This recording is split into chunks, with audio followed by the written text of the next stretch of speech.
I welcome you all to the Manipur book launch of Raghu Karnad's much acclaimed. Thankful to you for gracing this occasion. The historical legacy woven around this tragic event can be a catapult for greater understanding and harmony between nations and their people through people-to-people contact for peace and development in the region. The war sites of Manipur in this direction offer unique opportunities to tourists from these countries as well as from India who can revisit history and pay homage to their near and dear ones who laid down their lives in this great war. The recreational travel combined with historical studies and the diversified facets of Manipur unique flora and fauna and culture art offers Manipur as a great tourist destination. We are indeed grateful to Raghu for bringing the spotlight back to the harrowing impact of the war, no matter from which side one fought, and the impassionate and impartial study of history to understand the marginalized and subaltern sections' contribution to it, which has not been highlighted so far. Many books have been written on the World War II, but no book has unleashed the truthful account of the monumental role of India in it.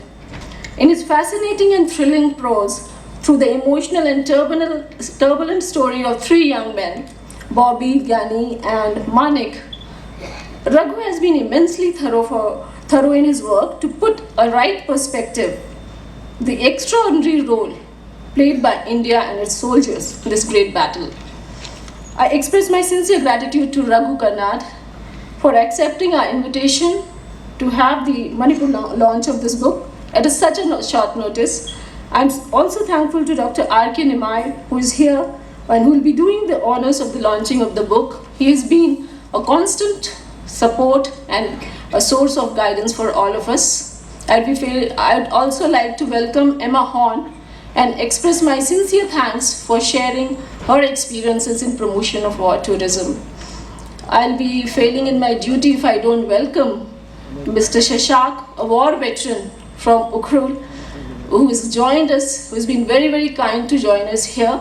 And I welcome him, and we are very keen to hear from him his experiences also. And last but not the least, I would also thank Imasi Foundation and Mr. Somi Roy, who's been instrumental in organizing this event. So thank you very much, everyone. Good afternoon, ladies and gentlemen. And today I will be presenting a small PowerPoint presentation on the Battle of Imphal. In 1942, the Japanese army had driven the British, Indian and Chinese troops out of Burma. Thank you. Mr. Raghu Karnad. It's such a privilege to be back here in Imphal, where this whole story begins for me. Foundation, and it's the State Tourism Department of Manipur. Thank you so much. It's a real privilege, and it means a great deal to me. And thank you all for coming here. Now, before I begin to read from the book, I just want to make a short personal introduction to the book and how I first encountered the story of the Second World War and India's war. I should start with a caveat, which is that I'm not a historian. I wasn't even an amateur historian until 3 years ago, which is when I first learned about the existence of a young man in my family. He was my grandmother's brother, whose name was Bobby Mugaset. Now, I'd only ever known of Bobby as a photograph in my grandmother's house. He had begun to fade from my family's memory, and after my grandmother's death, and as that generation passed away and passed on, he'd reached that point where he was about to cease to exist in memory at all. But what I learned about him that day made me need to recover as much as I could about Bobby, because what I learned was that he had joined the British Indian Army in 1942, at the height of the Indian freedom struggle, and also the height of the Second World War in Asia. Now, I thought, I'm a journalist, I thought I knew a lot about Indian history, I thought I knew a fair amount about the Second World War, and yet it had never occurred to me to spend much time thinking about how those two overlapped. And it certainly never occurred to me that I might find a family story in that overlap. And when I followed it, I discovered that it wasn't just Bobby, but it was both his brothers-in-law. In fact, it was all the young men of that generation in my family.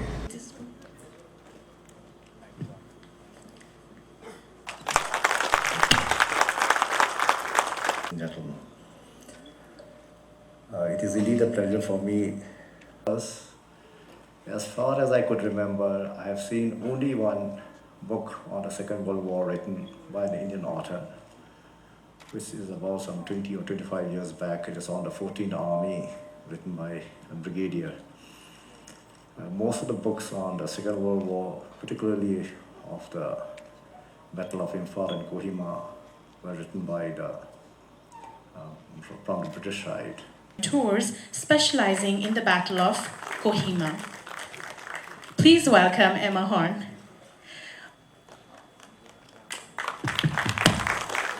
That's a great round of applause. We request you to take your seats, sir. The discussion will be moderated by L. Somi Roy, founder and managing trustee of IMASI.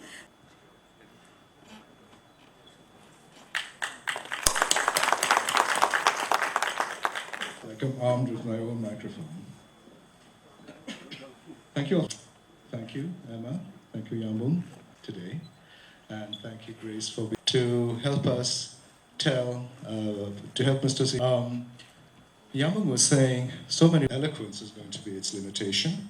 But one of the things that I do want to ask you, ladies and gentlemen, I think that since we have a very special event today, I'm sure there's a lot of things that you have not put in, but the amount of research, amount of time you must have spent, and the breadth and width of what you have done is that's the bedrock of this very thrilling story that you're told, is something that I would like you to share with the national history. One is that there are advantages to writing about a forgotten chapter. If I attempted to write up the Second World War history of a different country, of a more of another major participant, say Britain or France or the USSR or China, I would have had to read through libraries after libraries before I was equipped to even make a comment. But as Dr. Nimai said, there is actually very little about India's role to start off with. Second World yamna phawraba lepangni aduga mafamni haina mana magi interest na sangshak dalalaga ipan muna khangna krabani. He's saying he comes with a heavy heart today. First, because during those peaceful time we were invaded by all the violence of the World War, and he said in this particular episode that we are living now, there's so much of turmoil and violence that even if it has come for him to breathe his last, he would still like to live on to see the restoration of peace among us again. Now, I mean, here is a first-hand account, and then we have the immediacy of his memories. Emma, as a person from England, what kind of reverberations of World War II to our generation were there that you felt when you were growing up? Did you hear about Manipur or the Battle of Imphal ever? Certainly not, and I think what's been said today is quite right, that we were so focused only on what was happening in Europe, and then maybe after Pearl Harbor what was happening in the Pacific, although for British even the Pacific history was very poorly addressed. So no, what was happening over here was not particularly known, although I have to say two personal stories, which was that my mother was part of the war as a member of SOE, which is the Special Operations Executive. And she spent her war in what was then Ceylon, in radio contact with British soldiers in Burma. Mr. Shishak was relating this very interesting anecdote about M.K. Priyabhata and his conversation with him, talking about whose war it was. So, could you add a little bit more about the Manipuri response? Whose war was it? To answer, because we were not part of them, and what should I say? We were living in the 19th century, because we hardly know the outside world. Very few people have traveled outside. The number of educated people is less than 5%. So people just don't bother, I think, during those days. Even though the elite were supporting the British, there are some people from the Merang side, where the INA had penetrated, supported the Japanese. And was included in an anthology from Zuban book some years ago. And so we work in any field that my mother was involved in, including film and theater and music and environmental issues and women's issues and internationalism and so on. So we look forward to having you here with us again. We again reiterate our sorrow at the departure of our late governor, His Excellency Syed Ahmed. And but I'm very glad that we're able to join us today for this very special occasion. So I thank everyone, especially our wonderful MC, Dhaneshwari Devi in the back, the voiceless people, and as well as the wonderful volunteers led by Pawan and Jenny. Thank you very much, and you've been wonderful. And, Thank you, and of course, thank you to MFDC for extending all the hospitality of this auditorium. And with that, without further much ado, please join us in the lobby, and you can have any other questions, any kind of interactions with Emma, or Yambo, or Raghu, or Mr. Shishak out in the lobby. So thank you again for coming today. Good night.